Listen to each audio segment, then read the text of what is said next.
En el reinado de David fue establecido en este cuarto día de la creación, siendo la pata y columna cuarta del trono.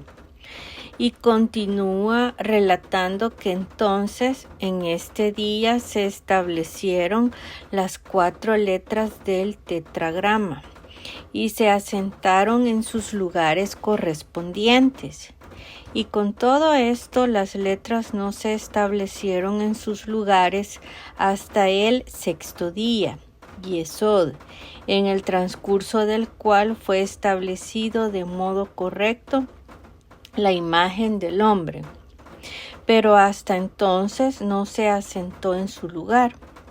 Entonces, en el 6º día fueron establecidos el trono de lo alto y el trono de lo bajo, y todos los 4 mundos fueron instalados en sus lugares, revistiendo el más bajo al más alto, y todas las letras del nombre del tetragrama pudieron establecerse sobre sus ruedas, desanudando los lazos que lo ataban. El 4º día, el Malhut, es el día que fue rechazado por los constructores, como está dicho, la piedra que desecharon los constructores era la piedra angular. Salmo 118, 22, como está escrito, que dice el Malhut: los hijos de mi madre se han irritado contra mí. Cantares de los Cantares 1:6, porque he aquí que esta luminaria se empequeñeció a sí misma, y a su luz, y las cáscaras se establecieron en sus lugares. Es decir, en lugar de la luz se establecieron las cáscaras, o más exactamente se fortificaron. Todas las luces que alumbran fueron suspendidas en el firmamento del cielo, para restaurar a través de ellas el trono de David. Estas luces, que fueron incluidas en el pensamiento de la creación para iluminar durante 6,000 años, trazan la forma de lo bajo para rectificar la forma de todo lo contenido en el principio del hombre, que es la forma interior, porque toda forma interior es denominada así: hombre, Adán.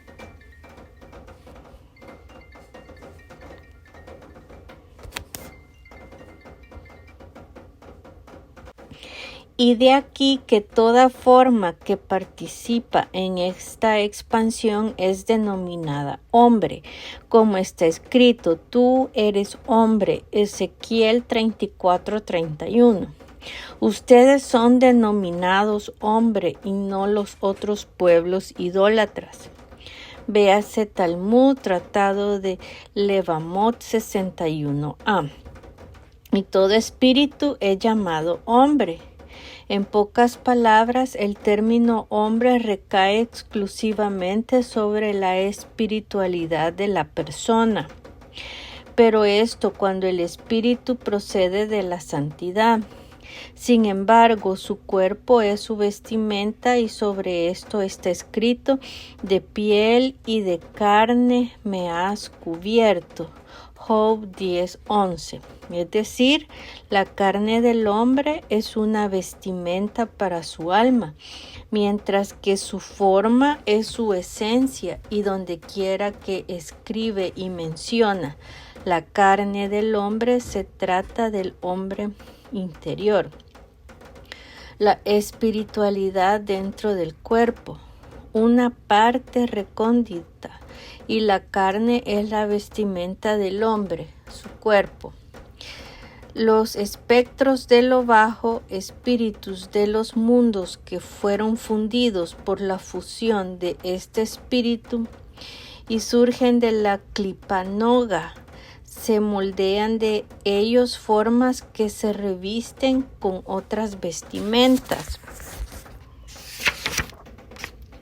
que no son las del hombre, como las formas de los animales puros, como está escrito: el toro, la oveja, la cabra, el ciervo, la gacela y el gamo, Deuteronomio 14:4, las cuales surgen de la clipa noga. Resulta importante destacar que la Torá menciona que 3 behemot puras y 7 hayot puras en paralelo con las 10 sefirot. Los que quisieron estar incluidos en la vestimenta del hombre debido a su alto nivel de santidad, su solicitud fue aceptada y fueron revestidos de cuerpos puros. Y entonces el hombre, cuando los ingiere, los incorpora a su propio cuerpo. En espíritu interior de esas direcciones, los animales tomaron entonces su nombre. Significa, la vestimenta de ese hombre es, por ejemplo, citando el caso del nivel superior de los animales, equivalente en su ámbito de la sefira de Keter, la carne del toro, en la que la palabra toro designa el interior del cuerpo, siendo su carne su vestimenta, y así con todos los otros animales puros. Es decir, la vestimenta asume el nombre de la forma del alma animal que reviste.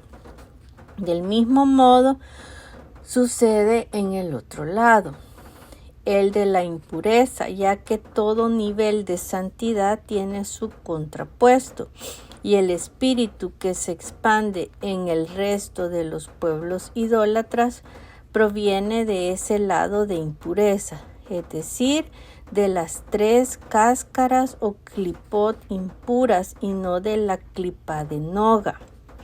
Y no es incluido en la categoría que el versículo denomina hombre, pues en ellos tanto el espíritu interior como la vestimenta provienen del lado impuro.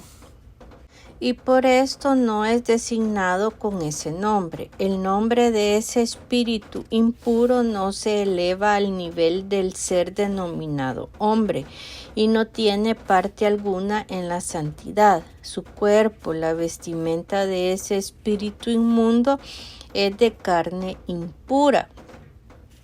Y es impuro también el interior, y la carne es su vestimenta. Por lo tanto, mientras que ese espíritu reside en ese cuerpo, es denominado impuro. Pero cuando sale de esa vestimenta, es decir, cuando el idólatra muere, ésta deja de llamarse impura y esa vestimenta no es llamada por este nombre, sino simplemente carne o cuerpo. A continuación pasa a referirse a los animales impuros. Las direcciones de lo bajo que fueron fundidas por la fusión de este espíritu se moldean de ellas formas que se revisten con otras vestimentas, tal como las formas de los animales impuros. Y la Torá abrió en su exposición precisamente con ellos, para hacer hincapié en que surgen de las 3 clipot o cáscaras impuras, y esto es para vosotros impuro, como el cerdo, las aves y los mamíferos de ese lado, el impuro. El espíritu toma ese nombre, el cuerpo es su vestimenta y el cuerpo es llamado carne de cerdo.